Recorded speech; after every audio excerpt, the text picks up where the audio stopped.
今天这番研讨会，我们主要的目的是要跟大家来介绍一种大家都觉得很难的题型，好，怎么去破解。这个题型呢，其实就是 Ballface 题。很多同学都在传说说，是不是遇到了就是等于说高的高分区，或者是不是说遇到就要直接放弃？我们听到很多同学会有这样的想法，但是实际上我要告诉你的是，你掌握对的技巧，其实 Ballface 题也可以变成正常题目，也可以变成简单题。只是它的技巧会跟其他题目比较不一样。那我们先来看一下 Ballface 题它本身的一些特色。首先，你可以注意到 Ballface 题它的特色是，除了这道题，等一下我们会用的第一道题是比较简单的题目哦，所以它的文章会比较短。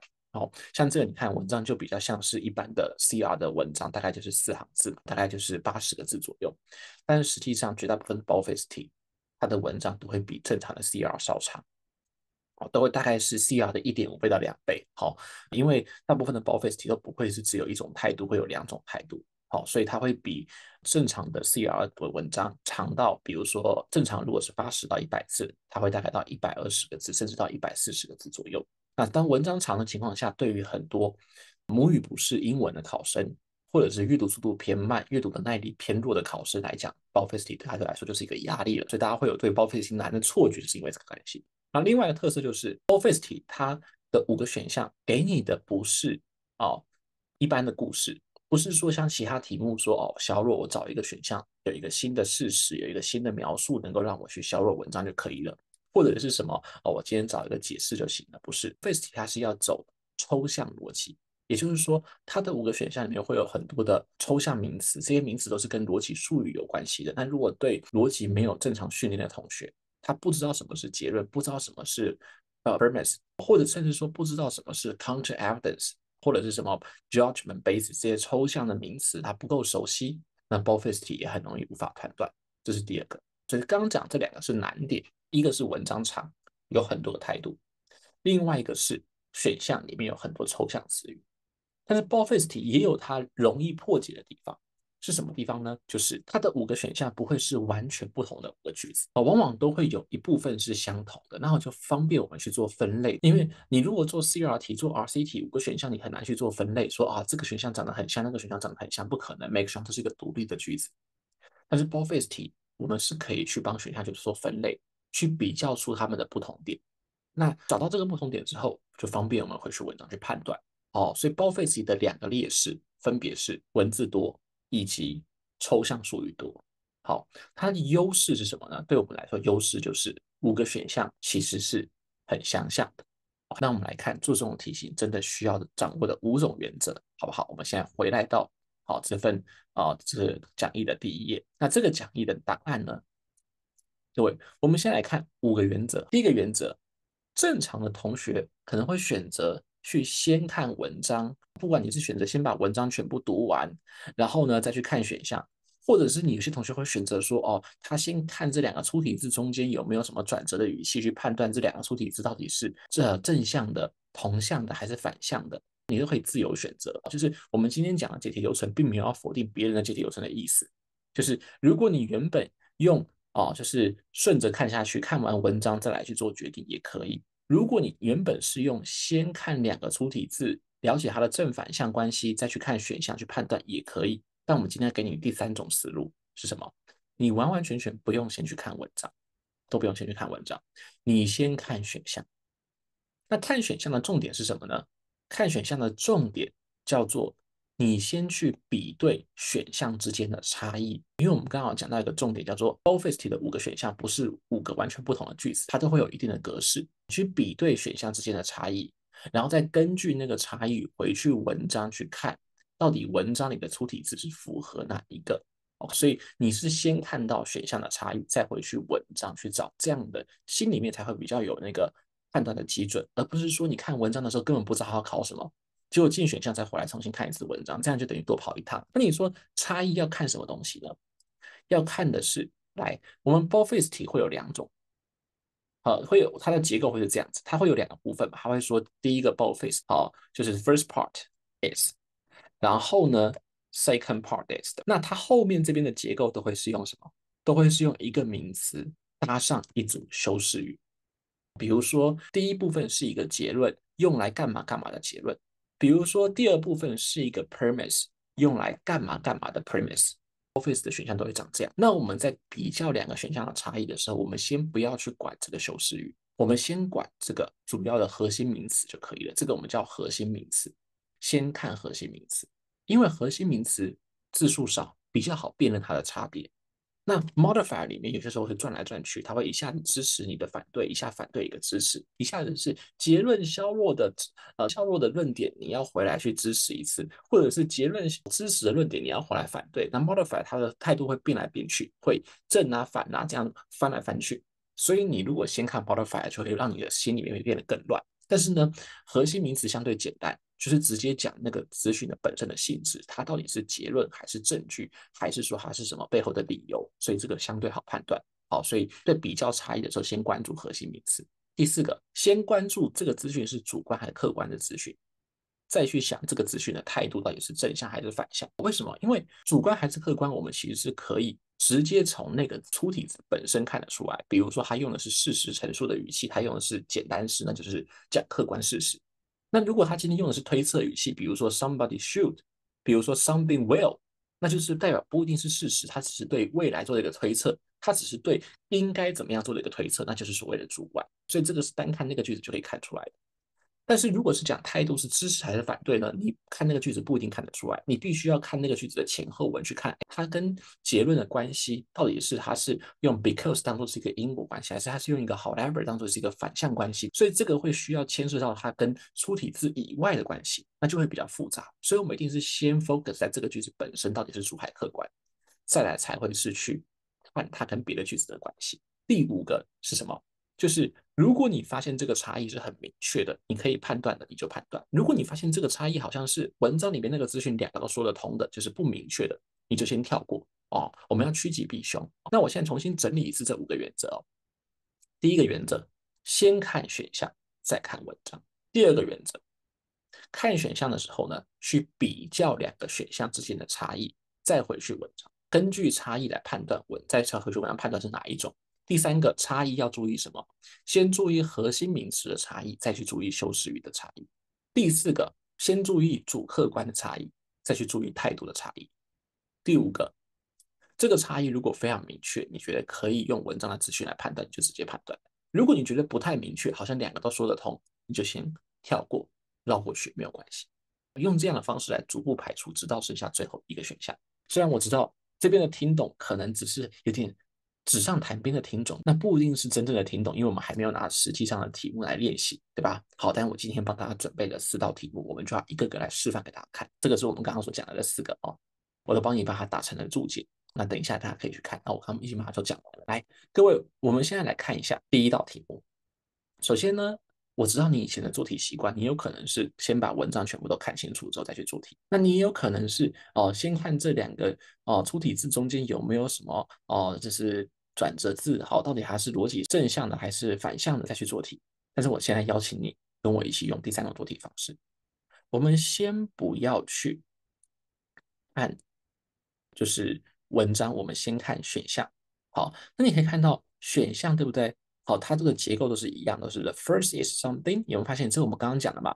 它会有一个名词核心的 idea 带头，再配上后面的修饰语。好像这个地方也是一样，会用一个核心的，这个就没有被修饰语，这就是直接是一个核心名词带头。好，但是也有一些什么，也有一些是像这种，有没有看到核心名词带头，再配上后面的修饰语？那我们先看选项，就是先注意核心名词的差异。所以这个时候5个选项在你的眼里，你会上下比对，而不是左右去看。好，上下比对，你会把重点先放在我们这个第9页所标起来的出题的地方。一选项看不太出来，因为一选项这边只是说 the first is inferred， 你看不太出来它的名词是什么。Second is inferred， 你也看不出来它的名词是什么。但是你看 A、B、C 都是不是一眼就看得出它的名词是什么？ S 跟 conclusion 就看到好，这就是 different first。我们先看到差异，然后我们看差异只看核心的名词。所以呢 ，A、B、C 都4个选项的差异是 A 选项、C 选项、D 选项都是 premise， 而 B 选项是 conclusion。然后再来呢，后面的地方则是 A 选项是 conclusion，B 选项 premise，C 选项 premise，因为它是 one of the two，然后 D 选项是 premise。好，那当然这个时候你要选择解第一个还是解第二个都可以。好，但是你就知道，等一下我们会去文章看第一个跟第二个的重点就是我们要去分辨它到底是 premise 还是 conclusion。那这时候我们就要去回顾一下 premise 跟 conclusion 的差异是什么。conclusion 就是这篇文章里面，或者是某一个态度里面，作者想要去下的结论，最后要下的结论叫 premise，那叫 conclusion。那 premise 指的是他下结论之前，他背后所给出的理由，这样子。所以你现在心里面已经确定说，我回去文章要找的目标，不是只是要把不是要把每一句话看懂，而是我要去想这句话，它到底是被别人推出来，还是他会推出别句话，还会推出结论？那你就知道到底是 premise 还是 conclusion。那我们现在来看一下这篇文章的内容。首先呢，我会建议你可以先看粗体字，再去看前后文。你至少先知道粗体字是什么意思，你再去对照前后，你比较知道它跟别句话的关系。这个粗体字的意思是，这个东西它一定曾经是什么？一定曾经是某个文化的主要中心。那你说 Dusty 这个地方，我看到它有这个 must have been，它这个推测语气是不是代表它是结论？注意哦，不确定，为什么？因为 premise 它只是说是我们在结论背后所使用的理由，但这个理由有可能是主观的猜想，也有可能是客观的证据。所以这个时候我们就先不要拿它来删，因为如果举个例子，如果这边是你看到的差别是 evidence 跟 conclusion 的话，你可以直接说，我看到的 must 这个地方这个语气它就不是事实，它是猜测，那我就可以直接把 evidence 删掉。如果今天差别是 evidence 跟 conclusion，我可以因为我现在马上看到粗体字的语气叫做 it must have been something，它这个就不是描述事实的语气，它就是想说这一定是什么，它就是什么一个推测语气嘛，一个主观判断语气，那我就可以直接把 evidence 删掉。但是不行，现在不行，为什么？因为 premise 有可能是主观，也有可能是客观。所以这个地方就不要去硬做判断，不要说哦，我看到 must have been，我觉得比较像是 conclusion，不要做这样的判断，要用删去法来做，不确定就跳过。那我们现在来看哦，他说这一定是一个某某文化的总结。那前面这句话说，k o k a n y a 这个峡谷呢，它是北美的某个文化的一个就是聚落，一个殖民地点，还有很多巨大的建筑物。那这跟这句话接起来，作者对这些建筑物做一个推测，认为这些建筑物是某个文化的中心。那接下来呢，我们可以看到后面下一句说什么？下一句说对这个地方的木头的材料去研究，去显示说这些建筑物的木材来自于哪些地方，来自于附近的50万里之外的一些地方。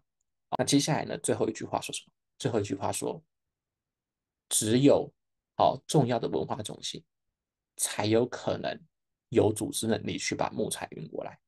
那这时候我们就可以去思考一件事，就是这整篇文章的结论在什么地方？整篇文章的结论应该不可能是最后一句，因为最后一句或者是因为应该不可能是第一句，第一句就是讲事实，讲事实不可能是结论，因为结论一定会是主观的。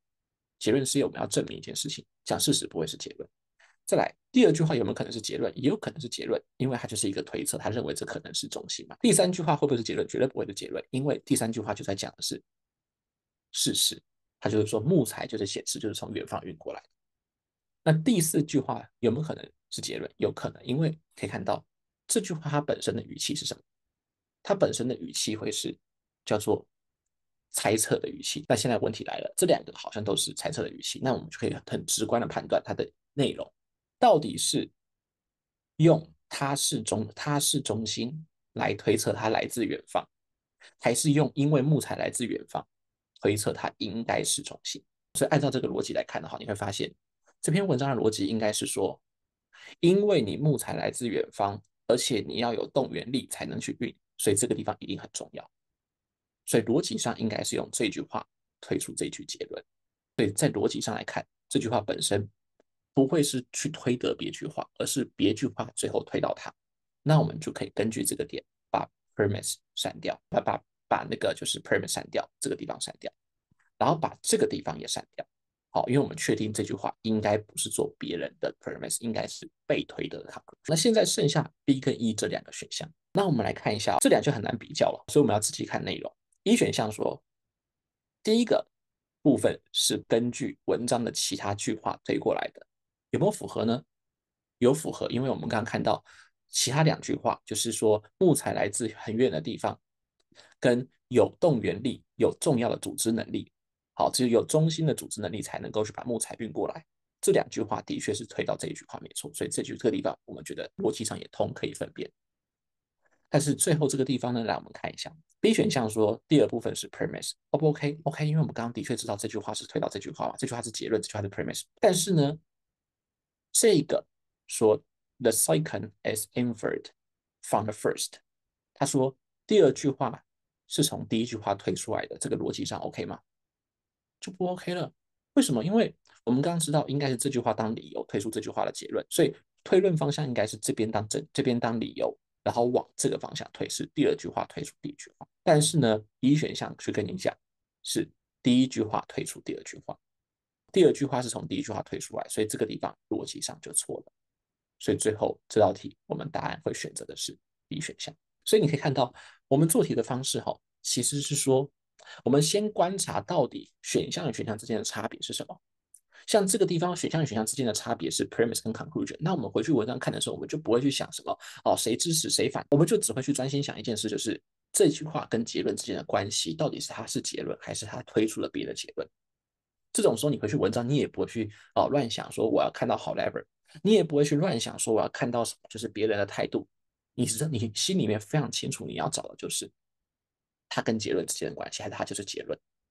那在大量资讯出现的情况下，你就会更有目标。那当我知道说这篇文章我故意放最前面，就是因为它其实你会看完之后你会觉得 dusting，可是我觉得好像你这个方法没有比较快。好像我把整个文章读完，然后我自己凭我自己的方式思考，我也知道啊，我整个文章自己全部读完，然后呢，我也知道这是结论，我也知道这是结论背后的理由啊，那我这样不是可以直接选到？我用正向做法不是也可以做吗？好，所以我要告诉你的是，我刚刚不是一开始跟你讲，我没有否定每个人的做法。如果今天是文章短，好，选项短的时候，文章结构简单，只有一个态度的时候，什么方法都可以做。我们就来对比一下。等一下我们看到别的文章开始变长，文章开始变有两个态度的时候，我们再来想想谁的方法阅读量最少，谁的方法最快。这个题目的确啦，就是你用什么方法都可以做到。好，但是我们来看第二道题。第二道题目，你可以看到文字的量就很明显变长了，很明显这个文字量变长。来，我们来看一下你的步骤会是什么呢？有些同学会选择直接把这篇文章读完。那当然，如果你本身的阅读速度是到180以上，就是每分钟可以读180字以上，或者像老外一样可以每分钟读300到350个字以上的话，我会说你根本不用来学我刚刚讲的方法，因为对你来说，你读这个文章就是一个30秒之内的事情，理解就是30秒之内的事情，那你马上读完去看选项，对你来说比较方便。但如果你阅读速度比较慢，像通识者的同学我目前看阅读速度大概就在可能50、80，甚至是120、130而已。那这种时候，你可能就不会想要先读文章，对吧？尤其文章比较多的情况下，那我们这时候可以做什么事情？有些同学选择我先看这边有个 yet，所以等下有点反向。但是这个同学这样做也可以，但是他会遇到的风险是什么？就是你要观察5个选项是正向还是反向，你就要一直被绕来绕去。好，就是到底这个论点是反对还是支持？一下子写，你看，一下子又写反向字 mistakenly，一下子又写的是支持 support，那到底是反向还是支持？所以你反而省了看文章的时间，可是你反而多出来的时间是判断每个选项正反的时间。那这样真的比较省吗？也不一定。好，那我现在来示范第3种做法给你看。我们先来把重点放在刚刚讲的选项上面，并且我们把重点放在每个选项的核心词上面。那么这个时候你会看到选项会被我们分成这样子。当然，在考试的时候呢，你是不可能在纸上，你是不可能在荧幕上划记的，所以你就心里面想象抓到这5个重点。好，但在考试的时候，因为荧幕也比较宽一点嘛，所以呢，选项就不会被分成2行，大部分都是在同一行上面对吧？你可以很清楚的去对照到。好，你们发现这就是我说的 boldface 题跟其他类型的 CRT 不一样的地方，就是5个选项的写法是有明显的相似性的，所以你可以做分类的，不会说 A 跟 B 长得完全不一样，看到A 跟 B 长得其实是一样的，C 多 E 长得其实也是很像的，所以你可以做分类。那你看这个分类是不是跟我们刚刚的分类就很像？我们去分 difference， 我们去分 core 的话，第一个重点就是到底它是结论还是它是 premise。然后呢，再来后面这个地方的分类呢，又是一样，对不对？又是分出到底这边是 premise 还是呢这个地方是结论。那这个时候呢，我们就可以来去先看，你要先看第一个还是先看第二个都可以。你说 Dustin，那我需不需要去想后面这个地方的差别？说这边是 review，这边是 support，要不要先想？先不要想，因为我们刚刚说了，看核心资讯最少最清楚。看态度的话，你可能就要去想啊，一下要想说选项它是支持还是反对的，就很麻烦。那我现在回去看文章里面的出题，可是各位注意哦，看出题不是真的只看出题，是要看出题所在的那个句子，因为我们要先定义一个观念，就是句子有分两种，一种叫做 clause 叫子句，另外一种叫做真的用句点结尾，叫做一个大的完整句。我会建议你，它标起来的部分，你要把那个整个大的 sentence，就是那个完整句都看完。好，你不能只看那个出题，因为你把那个完整句看完，你才知道说，哦，它的外面可能有些语气词或者有些连接词，它可以去点出它跟别句的关系。现在我们知道，第一个出题字我们要判断的是它到底是 conclusion 好还是 premise，到底是最后被推出来的结论，还是它会被推出会去推别的东西的 premise。好，那我们来看哦，如果你只看这句话，你看不太出来。你看，it is quite unlikely that 好 complex arrangement involving large number of conspirators would be kept secret for years。他说不太可能，好，就是如果今天是一项涉及到很多很多的共谋者的一项安排，这么复杂的安排，好，会被保密那么久，被保密好几年。我们只知道说语气上它应该是推测语气，因为它用 unlikely，不太可能。但这个题目又不是问你是主观还是客观，对不对？因为如果是像我们刚刚讲 evidence 或者是 conclusion 的话，你就可以立刻删掉 evidence。他在问你的不是说这是证据还是结论，因为证据是客观，结论是主观。那这个题目在问的是什么？在问的是它到底是结论还是 premise，就像我们刚刚讲的，它到底是最后被推出来的，还是要推出其他东西的？但是呢，我们刚刚是不是说过，你不能只真的看出题的地方，你要看出题所在的那个句子的全部。所以其实你要看的应该是这一个地方。来，你看哦，你会发现这一整个句子，它前面就有一个 because 这个字，意思就是什么？是因为这个出题，所以能推的前面的资讯，对吧？所以你看整句话看完，你会发现他说意思是说，好，有一个想法叫做很多的历史事件是可以去被什么？被那些我们只是用心里面去脑补、去猜想，但是其实还没有发现证据的那些阴谋论来解释的这种想法，被学者们干掉。这个作者说，好，有一种想法是历史上有一些未解之谜，我们是可以用阴谋论来解释。这一种用阴谋论来解释历史事件的想法，被历史学家干掉。好，你会发现这句话里面不管说什么，但是呢，你看到有 because 这个字，because 这个字代表的意思是后面的出题字，它是被用来当别句话的理由，它本身就不会是结论，因为结论是不能推到别句话，结论是所有资讯的终点，就是文章里面别句话能推到结论，但是结论不能再推回文章里的别句话，所以我们就100%确定这句话绝对不会是结论。这边有理解的同学可以帮我打个2吗？第一个是你要先理解结论的定义是整个态度里面所有推论的终点。第二个是你要理解的是我们在看的出题字的时候，我们真的不会只看出题字，我们会看出题字说在这个句子，因为你会发现它可能外面有包一些东西。像这个地方，哦，它很明显告诉你它跟前句话的关系是 because，那就代表说它会被推到别句话，所以这个时候我们可以删掉的选项是谁？会是 A 跟 B，它就一定不是结论。我们再来看哦，我把它清掉哦。来 C、Do、E 三个选项，这边你就不要再判断了，我们看后面的差别。后面的差别呢？C 选项是 conclusion，Do 跟 E 选项是 premise。我那又回到判断的，就是这句话到底是结论，还是到底是去推出别的结论的资讯？那我们来看哦，首先第一个，先把这句话读懂。It need involve nothing more than two top decision makers sharing an ulterior motive and keep it secret。好，它大概只需要什么？Nothing more 是一种保守语气，就是只要怎么样而已。好，不需要多于什么，它只需要大概2个高层的决策者去共享一个动机，并且去保密就好了。只需要2个高层，他们共同知道，2个人知道保密就可以了。这句话看完真的看不懂，知道意思，但是不知道他到底干嘛，对不对？所以我才说，你不能只看出题，你必须要把这个出题结合它的句子放在一起看。来，我们看前面这句话说什么？前面这句话说，一个阴谋论 need not to be gargantuan and intricate。这个字我知道你看不懂，但是后面这个字 intricate 你一定要看懂，它的意思是复杂。好，gargantuan 是庞大的意思。好，但是这个字我知道你可能不一定看得懂。但第二个字叫做复杂，所以它的意思就是说，阴谋论不需要这么复杂。To explain why the country, for instance, decided to act in a certain way，你要去解释为什么一个国家有阴谋论，你不需要这么的复杂。那个阴谋本身不需要太庞大，你只需要怎么样？只需要两个高层去共享就可以了。所以你有没有发现一件事情？这两句话里面，应该是后面这一句说只要两个人就可以构成阴谋，来去解释前一句的绿色，叫做阴谋论不需要这么的复杂。为什么不需要这么复杂？因为其实要构成一个阴谋，只需要两个人合作就行。所以还是用黄色的这段资讯来去解释前面绿色的资讯。如果你还看不出来的话，你还可以再多看前一句。你还分辨不出来这句话是不是结论，你可以多看前一句。你看前一句说什么？要这样想是错的，这样讲是错的。所以换句话说，我们再把这三句连在一起。然而要这样讲是错的。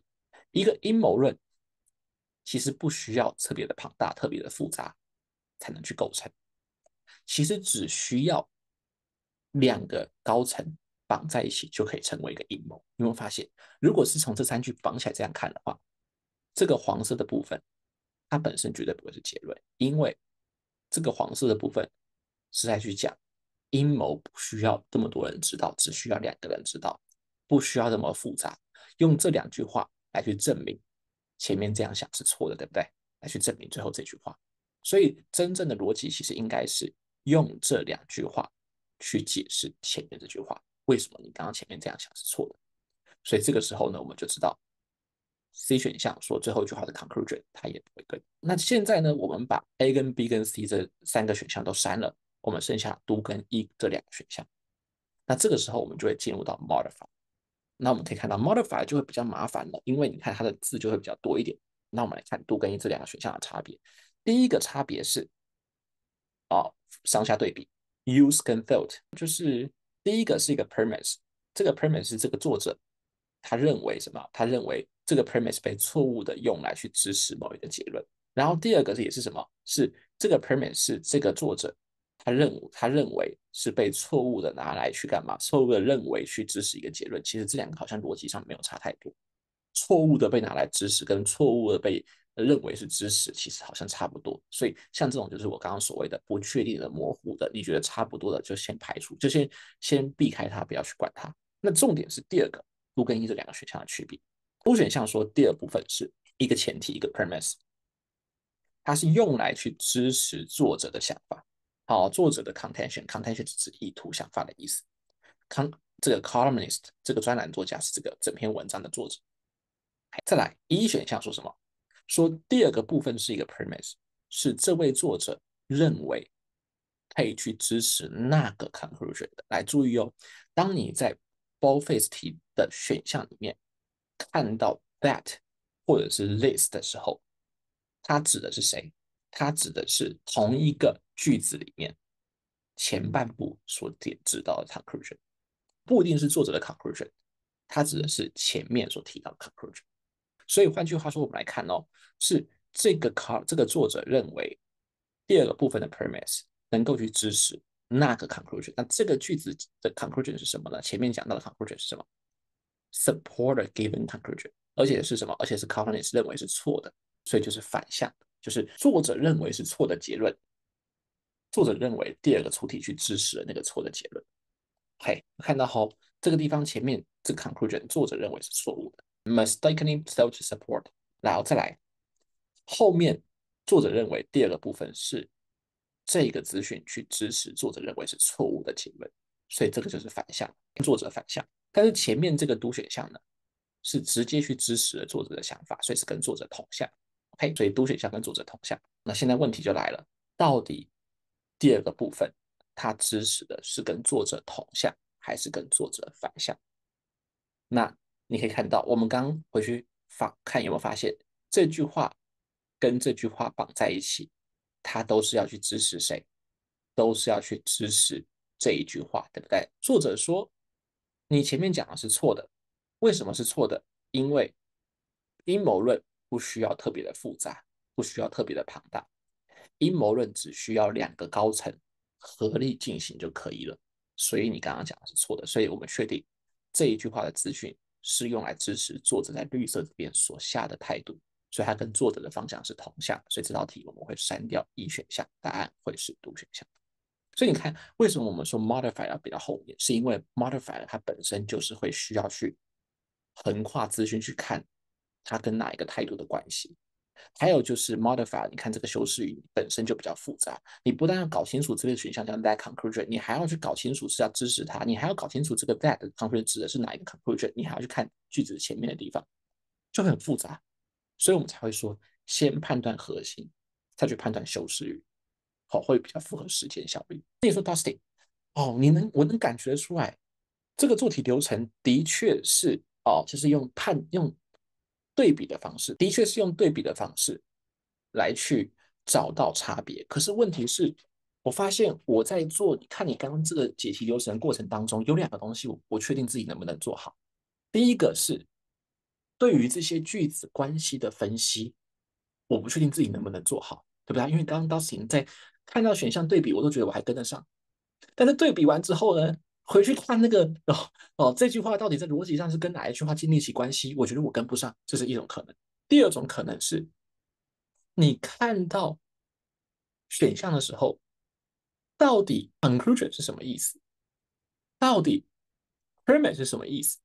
好，到底 content 是什么意思？然后呢，到底比如说有一些像什么，像是 support，或者是像是这种 contention 这个字，我怎么知道这个字叫做立场？这个地方我跟不上。我们刚刚讲了两种你会忧虑的东西哦。第一种叫做文章里的逻辑资讯，我不一定能够有自信自己能抓得出来。第二种叫做，就算我知道逻辑关系，但是呢，选项型那个专有名词我不一定能知道。来，你现在心里面暗暗有，刚刚在跟 Dustin 的解题过程中，你暗暗有这种犹豫的同学，可以帮我打个3吗？就是看我，因为这个是我 Dustin 会在讲解的时候会常常注意的部分，因为传统教学者的讲解不会去管同学们怎么想，他只会给你看，就是他觉得的解法是什么。可是我们都知道，教学与学习之间最大的落差就是教学者跟学习者他所遇到的情境是不一样的。学习者要面临的是实战的压力，学习者面临的自己的能力还不一定足够。然后呢，教学者是要去教出一个完美的情境，可是学习者面临的是一个不完美的资讯有缺乏的情境。所以我都会停下来，我在做这些课件去做就是教学的时候，我都会停下来去思考说，这个东西同学用得上吗？或者是同学用的过程中，会不会觉得哪些地方能力还会缺乏？你可以看到这边有说 Let's a some prompt doing review。那我们来看，实际上针对这道题的执行的成果会长什么样子。那你用的这个模型，什么模型都可以用。我会比较推荐用两种模型，然后一种模型叫做就是4O，好，然后呢，或者是4O 以上，其实所有模型都可以用。好，因为这些模型的差别，目前来看的差别啦，好，就是数学比较强，比较弱一点。所以如果你解数学题的话，我会建议你选择 O 开头的模型。如果你解的不是数学题，是逻辑的一般的题目、语文题的话，什么模型都可以用这样子。你看哦，当我今天下了这个指令之后，它就会帮我去画出这个逻辑图。那你可以，当然我会说，你要练习到的话，你是自己先画一遍，先画一遍谁是结论，谁是结论背后的理由，谁是理由背后的证据，先自己画一遍这个就是流程图 mind map。好，然后呢，再去跟他画出来的资讯去做对照。OK，他会给你两种类型，好，还会给你就是这种类型，他也会给你这种类型，让你去做对照。那有两种 AI，我觉得都可以用。好，一种是 GPT，好，那 GPT 当然免费版就可以用到 O 的模型，这4O 的模型是没有问题的。但是我们都知道模型是有限额的嘛，如果是免费载的话就有限额。那还有另外两大模型，一个是那个 Cloud，好，然后另外一个是 Grok，好，这三大现在是三巨头了。那我自己认为哈，就是 Grok 的模型有表现的比 Cloud 好一点，所以我再给你看 Grok 的模型，就是 Elon Musk 的模型。那你可以看到，当我们今天拿另外一道题放进去的时候呢，它一样会帮我们去做出就是心智图这样子，它一样会帮我们去标出每一个 clause 它背后的作用这样子。所以这是第一个指令你可以用的。你不管是用 GPT 的免费版，或者你是用就是那个 Grok 的免费版，都可以去做到这个。那你就是用使用这个指令，就可以去自己先做一遍关系图，做一遍逻辑简图，再去对照，好去强化自己的能力。那第二个，我们刚刚讲到的，你对于每个选项之间的那个逻辑专用名词不理解，可以做什么事情？你可以直接用第二个指令，就是去解释每一个选项里面的每一个逻辑的术语。那你看到，当我今天 run 这个指令的时候，我们就可以看到把选项放进去，它就会一个一个帮我们解释什么是 conclusion，什么是 premise，哦，是 glossary，好，然后呢，什么是 contention，好，然后什么是 support，会帮我们一个一个的去解释，一个一个去 break down。好，那如果用 Grok 的话也可以哦。你看，它也会帮我们解释什么叫做 explanatory hypothesis，什么是 evidence of support，有没有？它每一个都会帮你去解释。因为我们以前的最大的麻烦就是什么？第一个，我们画完逻辑的图，没有人帮我们验证嘛，对不对？对吧？好，然后第二个问题就是这些逻辑的单字，以前小学老师没教，国中、高中老师也没教，网络上也不知道哪里去学嘛。但现在你可以自己去学了。